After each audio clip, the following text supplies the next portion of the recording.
سلام بچه‌ها، خوش اومدید به اپیزود دیگه از اس گیمینگ شو. اسمم امیرحسین و اینجا اس گیمینگ شو. امیدوارم که همتون سلامت باشید. خیلی سریع بریم سراغ ویدیو. قبلش بهتون بگم که بازم نزدیک عید شده، اومدم یه سری بازی 2 نفره، چند نفره و حتی 1 نفره همش میشه بازی کرد و بعضیاش 1 نفره هم میشه بازی کرد. بهتون معرفی کنم که تو ایام عید کاملا سرگرم باشی. الان تو عید کیف میده که بازی کنی. البته یه سریشون قدیمیان براتون معرفی میکنم، بریم که داشته باشید. اول ویدیو بخوام برم سراغ جذاب ترین بازی 2 نفره امسال. خوب دقت کن، این بازی حتما باید 2 نفر باشی. بازی اسپلیت فیکشن اثر جوزف فارست، کارگردان محبوب این روزه دنیای گیم. بچه‌ها این بازی رو هم میتونید آنلاین با دوستتون بازی کنید و همینی که روی یک کنسول به صورت شیر اسکرین، یعنی صفحه به 2 قسمت میشه و با همدیگه میتونید با 2 تا دسته بازی کنید. لازم نیست که اگه آنلاین بازی میکنید 2 نفرتون بازی رو حتما جفتتون خریده باشید. یه نفرتون بازی میکنید، یکیتون فرند پس میده به اون یکی و اون یکی بازی براش بالا میاد، با همدیگه به شکل آنلاین بازی میکنید. اما اینکه یه نفر باشید دنبال حریف بگردید، مثلا حریف که نه یه هم بازی بگردید، یه خورده میتونه کارو سخت کنه براتون. بازی به شدت زیبایی، بازی ماجراجویی جالب و بامزه است. اگه شما آثار قبلی این کارگردان رو بازی کرده باشید که تو این ویدیو هم بهتون معرفی میکنم، حالا گرچه که میدونید خیلیاتون اسم اون 2 تا بازی چیه و اون 2 تا بازی هم بسیار جذابه، ولی این بازی هم مثل همونا یه بازی ماجرا به شدت. بازی که این وسط بهتون بگم میتونید با پارتنرتون یا اگه ازدواج کردید و زوجی با همدیگه بازی کنید و به شدت لذت بخشه.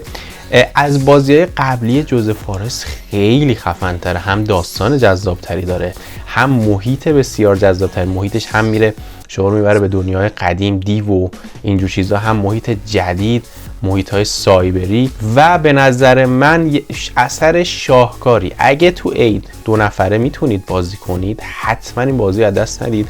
من داستان بازی هیچی نمیگم چون نمیخوام اسپویل شه براتون. گیم پلی بازی براتون داره نمایش داده میشه، میتونید جذابیت‌های بازی رو ببینید. هر چی بگم انقدر خلاقیت و نوآوری تو این بازی موج میزنه که خودتون برگاتون میریزه.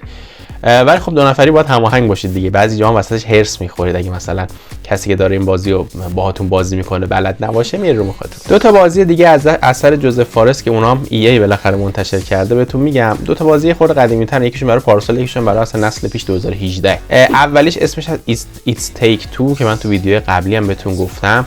این اصلا کلا برای اینکه که با پارتنرتون بازی کنید. چرا؟ چون 2 تا شخصیت بازی که باش بازی میکنید زن و شوهرن که هم اول، این اسپویل نیست، هم اول بازی تبدیل شدن به عروسک و واقعا باحال، واقعا قشنگه.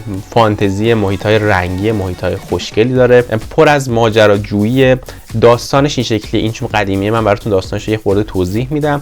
داستانش درباره 2 تا زوج ناسازگارن که یه بچه‌ای دارن. این بچه هم خیلی داره این وسط عذاب می‌بینه. 2 تا عروسک کوچولو داره. این عروسک‌ها انگار که تبدیل میشن به والدینش. با والدینش باید این چیزا رو حل کنن، این معما رو حل کنن و برن جلو تا دوباره زندگیشون رو برگردن. یه کلیاتی بود در داستانش. بازی شماره بعدی که باز جوزف فارست ساخته و اینم ای منتشر کرده، اوی اوت. این بازی برای نسل 8، ولی فکر نکنید که قدیمی. اکانتش به راحتی پیدا میشه روی پلی استیشن.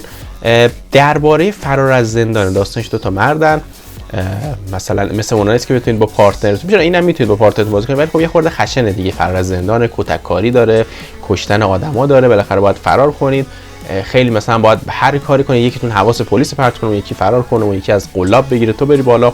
و بازی جالبیه به نظر من. این بازی‌های 2 نفره که این آقا میسازه، این کارگردان خوب، قشنگ تایم بازیش همین عیده که میشینید دور هم دیگه میشینید اینو تموم میکنید. اون قدم بازیاش طولانی نیستن، مثلا در 15 ساعته دیگه تموم میشه. مثلا چند روز مهمون میاد برای تو خونه‌تون، مثلا میتونید با پسر خاله، پسر عمه یا اگه پارتنری دارید با هم بازی میکنید، 2-3 روز تمومش میکنید و میرید سراغ بازی بعد. یعنی قشنگ 3 تاشو میتونید داخل عید بازی کنید و لذتشو ببرید. اما عید شده، خب نمیشه که از بازی مبارزه‌ای دست کشید. الان بهترین سال مبارزه است، با اینکه یه سری بازی‌ها 2024 اومده، ولی به نظر من اصلا همین الان هم 2025 با آپدیتایی که دادن هر روز داره این بازی‌ها بهتر میشه. چند تا بازی مبارزه میخوام بهتون معرفی کنم. اولیش بدون شک مورتال کمبت 1. اگه اینو نخواستید یکو بازی کنید یا مثلا گرون بود، حالا نمیدونم چه جوری بازی رو میرید بیرون میریزید یا اکانت میخرید، میتونید شماره 11 قبلیشو بازی کنید. همش 2 نفره میشه، ولی خب مورتال کمبت 1 پیشرفته تره دیگه، گرافیک قشنگتری داره، داستان جذابی داره و شخصیت‌های جدیدتری به بازی اضافه شدن. خب مورتال کمبت خشنه، اگه حوصله و روحیه‌اش رو ندارید میتونید برید سراغ 2 تا بازی بعدی که براتون معرفی میکنم. بازی تیکن 8. خب همتون با تیکن آشنایید دیگه. تیکن 8 هم همین 2024 اومد و همه ویدیوهاشو گذاشتم براتون معرفیشو. گرافیکش به شدت خوبه، کاراکترهای بامزه و باحالی داره، خشونتش به اندازه مورتال کمبت یعنی خون و خونریزی نداره و خب ژاپنی طوره دیگه تیکن رو همه میشناسن دیگه، تو ایران طرفدار زیادی داره. بازی بعدی که میخوام براتون معرفی کنم استریت فایتره. استریت فایتر نسخه جدید، یعنی استریت فایتر 6. ببینید بچه‌ها، استریت فایتر از اون دست بازیه که تو ایران طرفدارش کمتره نسبت به بقیه، ولی استریت فایتر بازیه که تو تمام جهان لیگی داره اگه نمیدونستید. یعنی مسابقاتش وحشتناک طرفدار داره. بقیه این بازی‌ها مسابقات دارن فکر نه، ولی استریت فایتر اون مسابقاتش ترازتره و مثل یه حالت رقابتی دنبال میشه. بازی جالبیه، اینم میتونید 2 نفره بازی کنید و تو عید ازش لذت ببرید.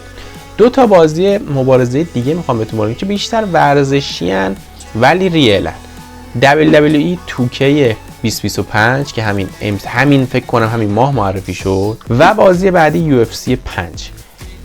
طرفدارای خاص خودش داره. یکی کشتیکش که طرفدارای خاص خودش داره تو ایران و واقعا هم طرفدارای 2 آتیشه‌ای داره. تو این نسخه که اصلا میتونید آندرتیکر هم برگردونید. یه نسخه ددمن داره، ددمن ادیشن، کلی از کشتیگیرای نوستالژی قدیم مثل راک و آندرتیکر و ریک فلیر رو همه اینا رو میاره و میتونید باش بازی کنید.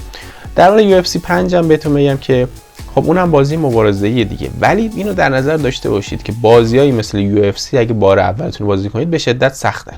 اینجوریه است که بری جلو همینطوری مشت و لگد بزنید، طرف یه گارد میگیره، یه دونه مشت میزنه تو صورت، تو گیجگاهتون میافتید و بازی تمام میشه و ممکنه بگید چقدر بازی چرت و بیخوده. بازی که به شدت تمرین میخواد، اما تمام این بازی‌ها 2 نفره میشن و میتونید لذت ببرید. یه چیز درباره کشتیکش فکر کنم 4-5 نفره هم میشه بازی کرد با توجه به مودایی که داره، مودایی که مثلا تو قفسید و همینجوری تعداد بازیکن میره بالاتر. بازی 2K 2025 WWE میتونید تا 4-5 نفره هم بازی کنید، ولی اون بقیه بازی اصلا نمیشه. مورتال کمبت و استریت فایتر و تیکن همه 2 نفرن. باشه عید مگه میشه فوتبال بازی نکرد؟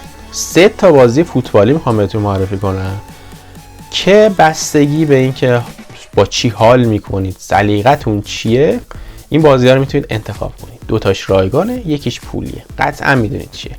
ای فوتبال 2025 و یو اف ال که به تازگی اومده رایگانه و نیازی نیست به خودی پول بدید بیرون که براتون بریزن و بگن اکانت براتون ریختیم. نه، از این خبر نیست. یو اف ال و ای فوتبال 25 رایگانه، بسته به این داره که خوشتون میاد ازش یا نه. ای فوتبال خب چند سالیه نمیدونم اوف کرده، چی بگم دیگه راجعش صحبت نمی‌کنم، ولی با آپدیتی که این اخیراً داد تمام تیما رو با اینکه لایسنس هم نشدن برگردون به بازی.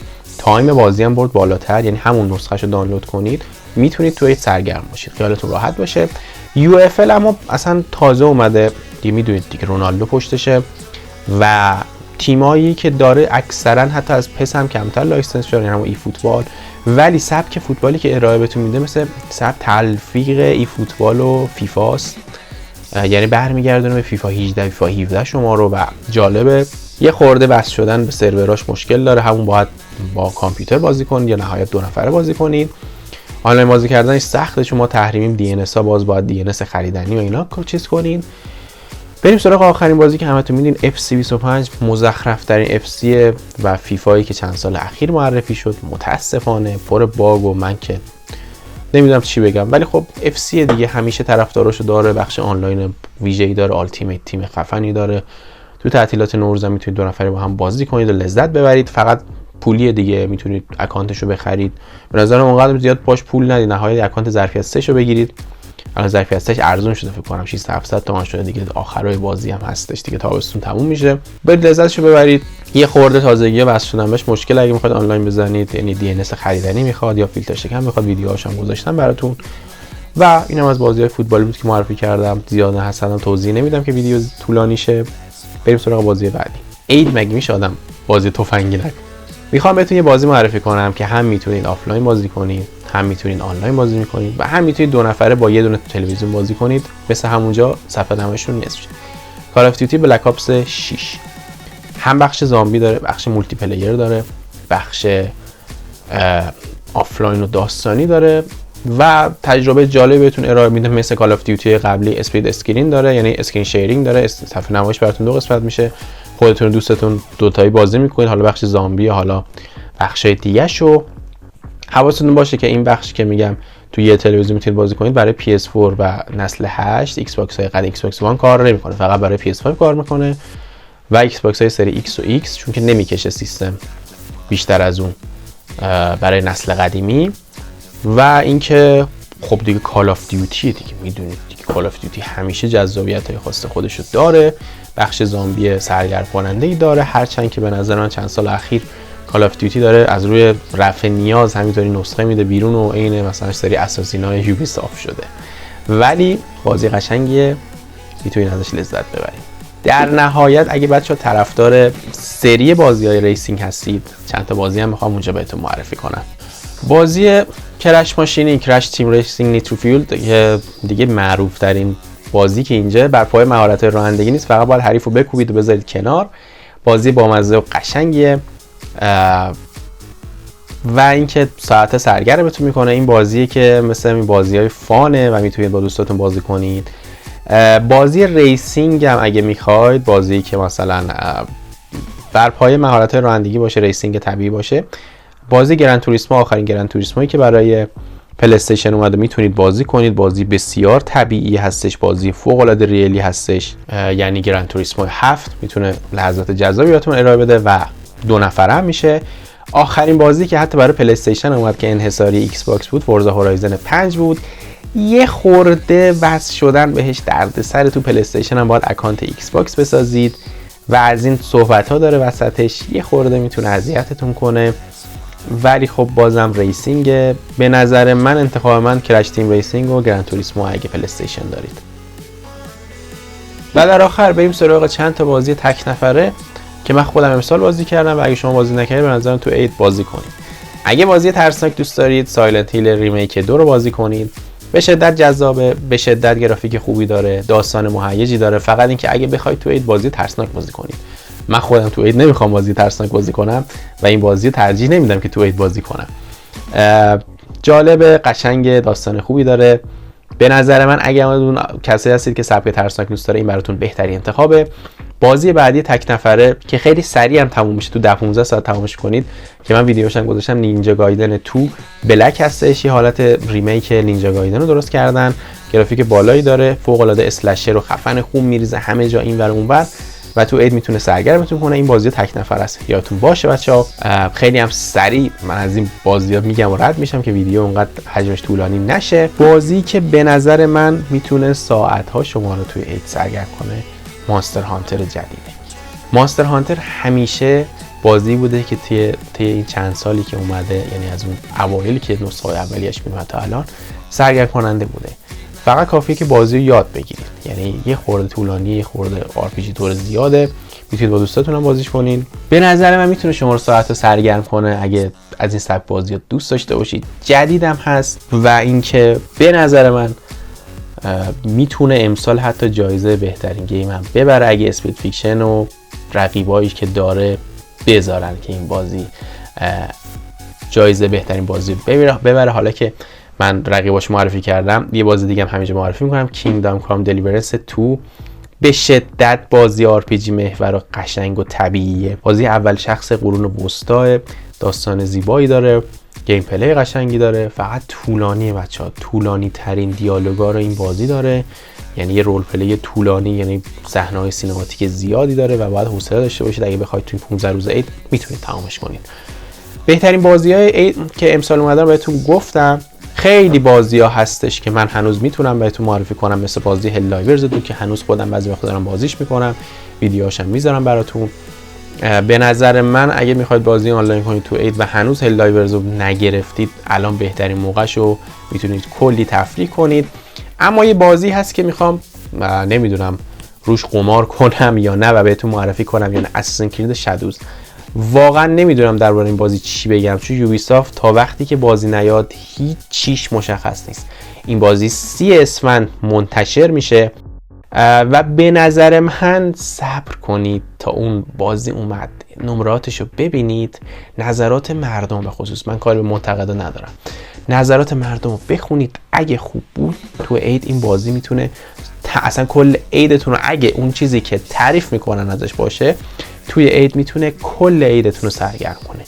چیزی که داره نشون میده این بازی، گیم پلی که ازش اومده، به نظر من میتونه یه اثر خوب باشه، به شرطی که داستان خوبی داشته باشه، به شرطی که واقعا این گرافیکی که میگه رو داشته باشه، به شرطی که واقعا باگ نداشته باشه مثل اثرایی که یوبی سافت الان ساخته.